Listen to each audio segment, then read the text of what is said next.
am a unicorn. I am a unicorn. I am a unicorn. I'm a unicorn. I'm a unicorn.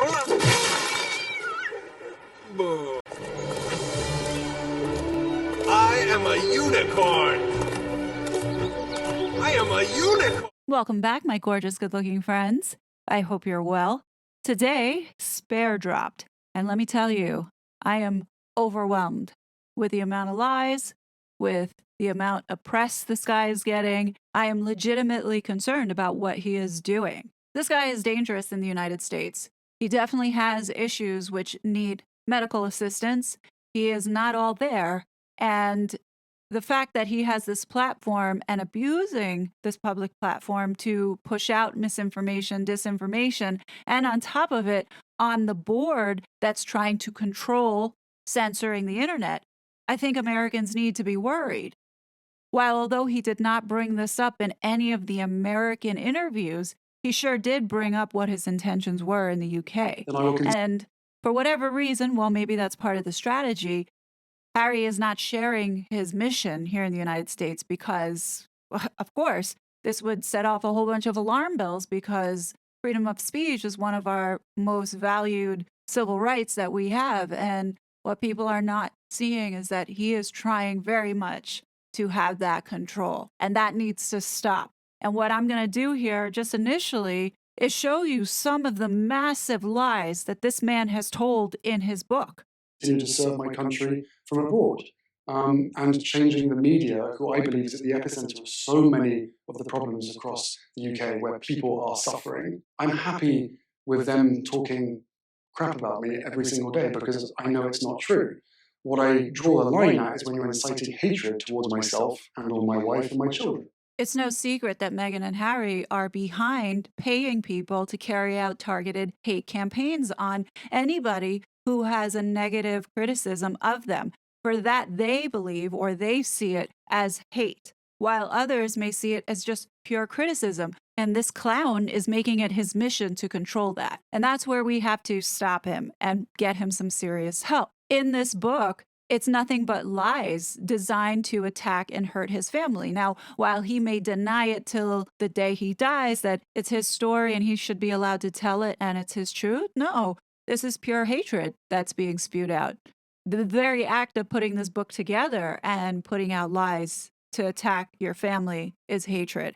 So if he's going to be peddling misinformation, disinformation, then he needs to be called out for it. And, let's just go through a couple examples. Arrogant, cocky Harry thinks that the public is stupid, but he really exposes himself for being a nasty piece of work. And I almost wonder if Meghan had a hand in writing this, she might have seeded some of this stuff in order to take the heat off of her back for being such a jerk to her staff. But listen to what this opening paragraph of Section 51 says. Our staff sensed the friction. Read the press, and thus there was frequent bickering around the office. Sides were taken. Team Cambridge versus Team Sussex. Rivalry, jealousy, competing agendas, it all poisoned the atmosphere. It didn't help that everyone was working around the clock. There were so many demands from the press, such as constant stream of errors that needed clearing up. And we didn't have nearly enough people or resources. At best, we were able to address 10% of what was out there. Nerves were shattering, people were sniping. In such a climate, there was no such thing as constructive criticism. All feedback was seen as an affront, an insult. More than once, a staff member slumped across their desk and wept. You see what Harry and Meghan are trying to do here? They're trying to blame the media for the reason why there was so much stress in the office and why there were people crying on their desk. You see what these two narcissistic sociopaths are doing? They are reframing the narrative to put all the blame now onto the UK media. In fact, they're starting to put everything on the UK media. Harry was especially pissed off at the British press for publicizing the email that Jason Knopf had exchanged with him about taking part and helping with writing the book Finding Freedom. And here he's writing from Harry saying that, yes, definitely share this with them and make the suggestion that you have it here. I totally agree that we have to be able to say we didn't have anything to do with it. Here's the kicker. The truth is very much needed and would be appreciated, especially around Markle. So that makes me chuckle because here he is talking about his truth when this book is allegedly supposed to be true, when all of it is just more lies, lies, lies, lies. Let's look at a couple of those gems that contradict what's in Harry's book. A simple one was about the first time he met Doria. According to Finding Freedom, it says that Harry met Doria the first time in LA, where Meghan and Harry were hiding out in some LA swanky place. Because Harry was so famous and hounded by the paparazzi, he was unable to venture to Doria's 2-bedroom house in the neighborhood of Windsor Hills. So instead, they invited her to meet them at this whatever mansion that they were staying at in LA. But in Harry's Book of Lies, in section 24, it says, the next time we got papped was a few weeks later, leaving dinner with Doria, who'd flown in with Meg. The paps got us, but Miss Doria, happily. She'd turned to go to her hotel. We turned with my bodyguards to go to our car. The paps never saw her. Of course not, because she was never there, Harry. Anyway, I'd been quite nervous about that dinner. It's always nerve-wracking to meet a girlfriend's mother, but especially when you're currently making her daughter's life hell. The Sun had just recently run a front-page headline, and it goes on to talk about some of the headlines that Meg had in the paper and, just really embellishing and pumping up the fact that they were so hounded by the paparazzi. Oh, Meghan was so famous, whatever. Another example is continuing to lie around this engagement. And what I believe is the truth is what Tom Bauer wrote in his book, that Meghan was already engaged when she did the interview for the Vanity Fair spread about Wild About Harry. And when she went to Botswana, she was engaged before September. And they're just making a mess of this now. Let me show you. According to Finding Freedom, on November 20, a little over a month after her meeting with the Queen, which I'll show you in a second, Meghan landed in London knowing the British capital was no longer just where her partner lived. It was now her home. While the past few weeks had been challenging, this felt right. She was excited. And at the bottom it says, after she moved her things into her new home with Harry, the cozy 3-bedroom Nottingham cottage, the plan for the days ahead were shrouded in secrecy. All right, pause there. So Finding Freedom, right before disclosing that she arrived in London and moved to London around November 20th, had stated that October 12th was the day that Meghan was going to meet the Queen.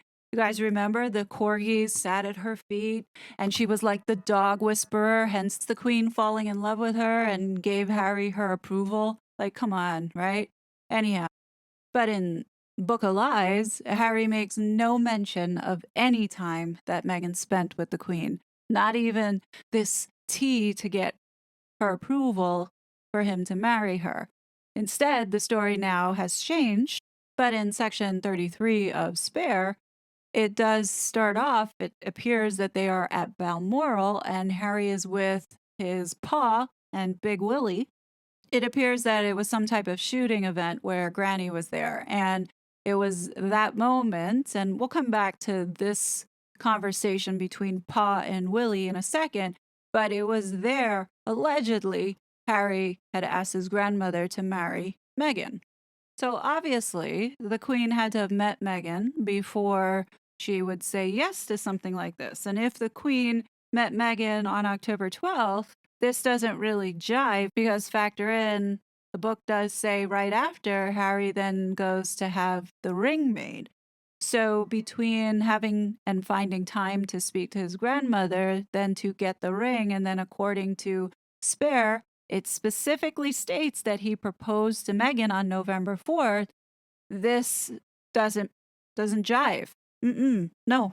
Harry messes himself up here because right before he talks about this proposal, in the same section, 35, he talks about Meg packed up her house. It also said, But Guy came. Not my friend, Meg's other dog, her beat up little beagle, who was even more beat up of late. He missed Bogart, of course, but more, he was badly injured. Days before Meg left Canada, Guy had run away from his minder. Meg was at work. He had been found miles away from Meg's house, unable to walk. His legs were now in casts. Apparently now, Megan was over in the UK by November 4th because that's when the proposal took place, according to Harry, and that Guy had broken his legs before he came to the UK, but was never mentioned and didn't seem like that was an issue during the engagement interview. And one is now staying with very close friends, and my other little guy is, yes, he's in the UK. He's been here for a while. Okay, let's hope he adjusts well. So if this dog was so terribly injured, one, how did he make it over to the UK? And two, if he was coming over right before, wouldn't he have had to have been in quarantine, and wouldn't he have had to have all these shots and follow all these procedures? So as she's saying that he's been here for a while, something tells me that Megsy baby had been in the UK way before November 4th. And it sure doesn't sound like she had a dog that was injured. Otherwise, you would think that she would say, yeah, he had a bad accident before he came over here. You would mention that because that's your baby. And if something significant like the dog's legs were broken, yeah, that would be something that would come up. To add more supporting evidence that this is a flat out lie, it was reported on December 23rd, 2017, where it says, right after the actress's engagement, the rescue dog Guy broke his 2 legs. And they have record here of the vet taking care of this dog. And let's not forget that Megan exploited a dead man, Ollie Juice, to gain sympathy for her backing out of being patron of Mayhew. 9 months after he passed away is when she finally issued a statement and then chimed off of that to take the backlash for giving $10 to donate to that charity that she was patron of. Yeah, she did that. Which means Netflix went along with this sham of staging this engagement. This is a lie, folks. 100% a lie.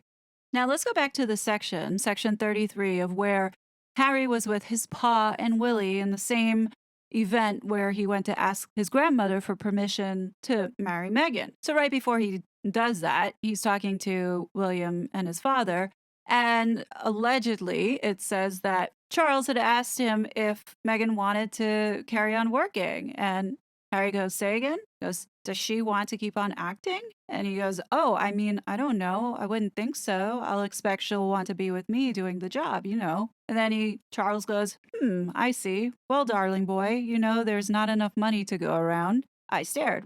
What was he banging on about? And he explained, or tried to. I can't pay for anyone else. I'm already having to pay for your brother and Catherine. Does anybody believe that this conversation took place? Let's not forget that Charles paid over $1 million for Meghan's wardrobe for the 70 days that she worked. Let's keep that in mind. And this conversation was happening? Nah.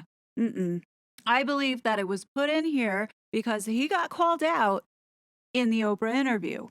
That was right at the beginning when she wasn't going to get security, when members of my family were suggesting that she carries on acting because there's not enough money to pay for her and all this sort of stuff. Because the family was so racist! And that was the narrative that they kept pushing until now. Megan shared with us that there was a conversation with you about Archie's skin tone.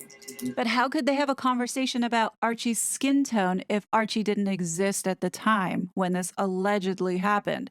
You see, these liars are so bad at lying that they forget the things that they said. And now, backtracking in his book about the concerns that were happening around the skin color of Archie's skin, there's a 99.99999% chance that that's a lie too. But that was right at the beginning, right? And I said to her, I remember this very clearly, that this is about race. There were some real obvious signs before we even got married that this was going to be really hot. This is about race. This is the one that started all of this and has been the engine behind all this deceit. I believe it. If she could sit there on camera and lie the way that she did, don't think that she's not a willing participant in what had happened from when Meghan got with Harry. She attended that wedding and kept silent, didn't bother to say, you know what, Meghan, this is not right, that I'm the only one sitting here and nobody from our family is here, because she was complicit. No mother would do that. Secondly, Harry's going on all these different interviews, especially tonight. He's going on Stephen Colbert, and it looks like he had been downing shots of tequila. We've also said in various videos that his eyes look red, he's talking erratically, and as you can see, what he's written in this book doesn't make him look too sane. The strange and erratic behavior that we're seeing of Harry on television shows that something's not right. With all this blowback that's now coming, it doesn't look good for either of them, and there are people that are considering talking. Do I think that Meghan is capable of pushing Harry over the edge? Absolutely. Do I think that Meghan is capable of assisting Harry to push him over the edge? Absolutely. I wouldn't be surprised if somehow she is regulating or controlling whatever medication or mind-altering substances that he's taking at the moment.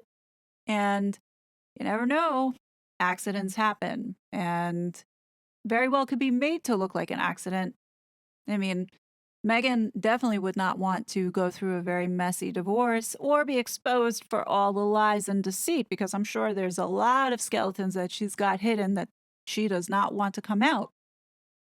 Wouldn't it be easier, though, to see it all go away if Harry couldn't talk forever? And I'll just leave it at that. Do I think she would be capable of doing it? Absolutely. And do I think her mom behind the scenes would help her? Yeah, I think so. If she was willing to go along with this charade, absolutely. But that's just my opinion. Overall, this book is a whole bunch of lies, and it's a bunch of lies to cover up the lies that they already told. You know, it's just exhausting, and I don't know how they keep this up. In my opinion, from what I'm witnessing, Harry really needs professional medical help, like in a hospital. This kumbaya kindness, taking mushrooms and all types of mind-altering medication, that's not a healthy environment if he's doing that in the home with 2 children. That's just my opinion. But what do you guys think? Leave your comments below. Of course, I will be back soon with more content. Until then, please be safe, and I will talk to you soon. Bye. I was such a fraud.